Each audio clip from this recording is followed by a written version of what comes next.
Friends, welcome to my classes जिसका नाम है स्मार्ट स्टार्ट। आज हम पढ़ने वाले हैं यहाँ पर महत्वपूर्ण प्रश्न है जो कि हमारे भारतीय संविधान से संबंधित है, यानी उसके अनुच्छेदों से संबंधित आज के प्रश्न होने वाले हैं जो कि SSC, bank, railway, UP PCS या यूपी ट्रिपल एससी या अन्य जो भी प्रतियोगी परीक्षार्थी हैं उन सभी के लिए महत्वपूर्ण सिद्ध होंगे। तो लाइक शेयर सब्सक्राइब करना मत भूलिएगा इस चैनल को, जिससे आपको आने वाले सभी अपडेट्स टाइम टू टाइम मिलते रहें। अधिक से अधिक आप शेयर करेंगे, हम भी मोटिवेट होंगे और आप तक ऐसे ही प्रतिदिन हम वीडियो देते रहेंगे। तो चलिए वीडियो को अंत तक जरूर देखिएगा। आप में से अभी तक हमने यही देखा कि आप में से कोई अंत तक वीडियो तक नहीं जाता है, एक फॉर्मेलिटी कर देता है। तो फॉर्मेलिटी मत कीजिए, हमारा नुकसान कुछ नहीं होने वाला है। नुकसान अगर आप पूरे लास्ट तक जाएंगे, इसी बहाने आप 10 मिनट के इस वीडियो के बहाने ही आप तक कुछ तथ्य पहुंच जाएंगे। तो आपके लिए ज़रूरी है, हमारा काम है वीडियो बनाना, आपका काम है उसको देखना, उसको समझना। तो सभी लोग कमेंट्स जरूर कीजिएगा जितने भी लोग आज इस वीडियो को देखते हैं। तो चलिए स्टार्ट करते हैं आज का वीडियो। भारतीय संविधान के अनुच्छेदों से लिए गए महत्वपूर्ण तथ्य होंगे यहाँ पर। आज का हम अपना पहला प्रश्न देखते हैं। भारत के संविधान के जो अनुच्छेद हैं उनसे संबंधित ये प्रश्न होंगे। तो उसका पहला प्रश्न है हमारा कि भारत के संविधान में कुल कितने अनुच्छेद हैं। तो भारत के संविधान में कुल कितने अनुच्छेद हैं, तो 444 अनुच्छेद हैं। अगला है हमारा कि भारतीय संविधान के किस अनुच्छेद में ये लिखा है कि भारत राज्यों का एक संघ होगा।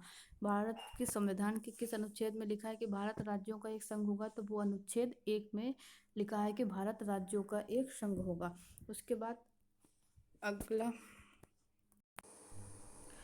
अगला पॉइंट है कि किस अनुच्छेद में नागरिकों को मौलिक अधिकार प्रदान किए गए हैं। किस अनुच्छेद में नागरिकों को मौलिक अधिकार प्रदान किए गए, तो अनुच्छेद 12 से 35 में नागरिकों को मौलिक अधिकार दिए गए हैं। ठीक है, अगला प्रश्न है कि किस अनुच्छेद में नागरिकता संबंधी प्रावधान है। तो ये इंपॉर्टेंट टॉपिक है, नागरिकता संबंधी अभी जो चर्चा का विषय था। तो ये किससे संबंधित है कि अनुच्छेद 5 से 11 नागरिकता संबंधी प्रावधान मिलते हैं अनुच्छेद 5 से 11 में। ठीक है, अगला प्रश्न है हमारा कि नौकरियों तथा शैक्षणिक संस्थाओं में समाज के कमजोर वर्गों के लिए आरक्षण उपलब्ध कराने के लिए केंद्र सरकार को कौन सा अनुच्छेद अधिकार प्रदान करता है, यानी केंद्र सरकार किस अनुच्छेद के तहत कमजोर वर्ग को आरक्षण देती है।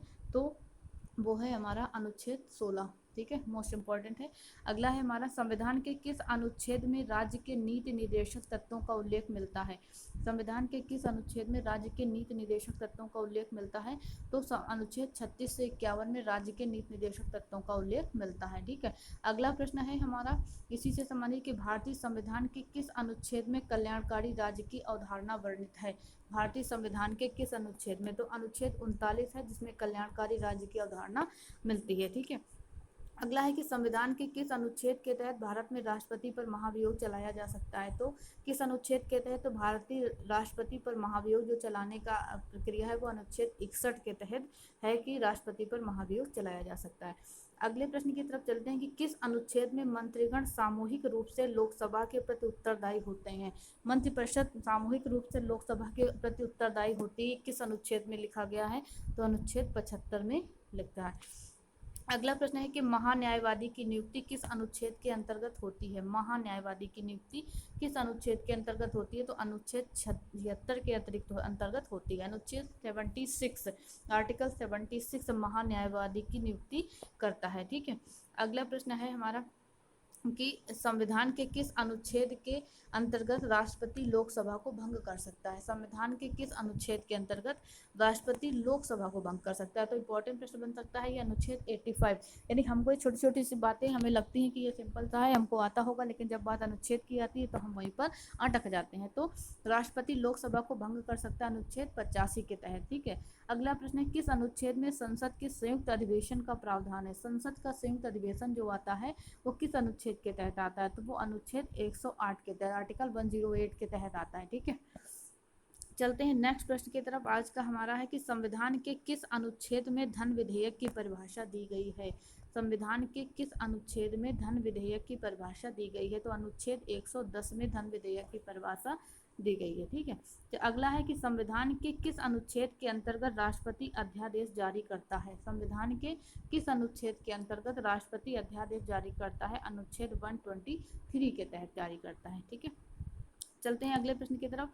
अगला है कि संविधान के किस अनुच्छेद में सर्वोच्च न्यायालय के न्यायाधीश पर महाभियोग चलाया जा सकता है? राष्ट्रपति पर महाभियोग हमने देखा किस किस अनुच्छेद के तहत चलाया जाता है? अनुच्छेद 61 के तहत चलाया जाता है। और सर्वोच्च न्यायालय के न्यायाधीश पर महाभियोग जो चलाते हैं वो अनुच्छेद 124 के तहत चलाया जाता है। ठीक है, अगला प्रश्न है हमारा कि राष्ट्रपति किस अनुच्छेद के अंतर्गत सर्वोच्च न्यायालय से परामर्श मांग सकता है? किस अनुच्छेद के तहत राष्ट्रपति सर्वोच्च न्यायालय से परामर्श मांग सकता है? तो अनुच्छेद 233 के तहत। ठीक है, अनुच्छेद 233 के तहत राष्ट्रपति सर्वोच्च न्यायालय से क्या करता है? परामर्श मांग सकता है। ठीक है, आगे चलते हैं कि किस अनुच्छेद के अंतर्गत केंद्र के पास अवशिष्ट शक्तियां हैं? अवशिष्ट शक्तियां जो हैं किस अनुच्छेद के अंतर्गत केंद्र के पास है? तो अनुच्छेद 248 है जो केंद्र सरकार को अवशिष्ट शक्तियां प्रदान करता है। ठीक है, आगे चलते हैं प्रश्न की तरफ कि किस अनुच्छेद के अंतर्गत किस अनुच्छेद में अंतर्राष्ट्रीय समझौते लागू करने के लिए शक्ति प्रदान की गई है?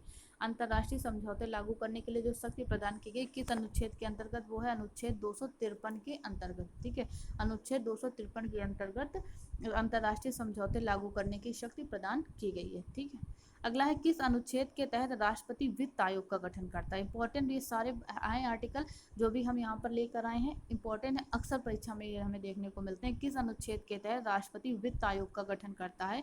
तो अनुच्छेद 280 मोस्ट इंपॉर्टेंट है कि अनुच्छेद 280 के तहत राष्ट्रपति वित्त आयोग का गठन करता है। संपत्ति का अधिकार किस अनुच्छेद में है?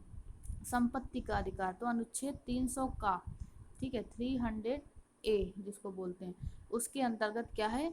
संपत्ति का अधिकार वर्णित है। ठीक है, तो दो ये थे हमारे कुछ क्वेश्चन। आज हम इतने ही क्वेश्चन रखने वाले हैं क्योंकि वीडियो लंबा ना हो, आप कम पढ़ें थोड़ा पढ़ें लेकिन कंप्लीट पढ़ें, यही हमारी कोशिश रहेगी। तो इसको अधिक से अधिक लाइक शेयर करना मत भूलिएगा। आज केवल मैंने 7 मिनट का वीडियो बनाया है और आपसे यही रिक्वेस्ट है कि आप ये वीडियो पूरा देखेंगे, अंत तक देखेंगे, कमेंट करके वहीं पे कमेंट कीजिएगा, हमें बताइएगा कि कैसा लगा और अधिक से अधिक शेयर कीजिएगा। आप लोगों से रिक्वेस्ट है कि आप में से जो भी इस वीडियो को देखे आप कम से कम 2-4 लोगों को और शेयर करता जाएगा, तो इससे ये जो हमारी मेहनत है उसका थोड़ा सा रिस्पॉन्स हमें मिल जाएगा।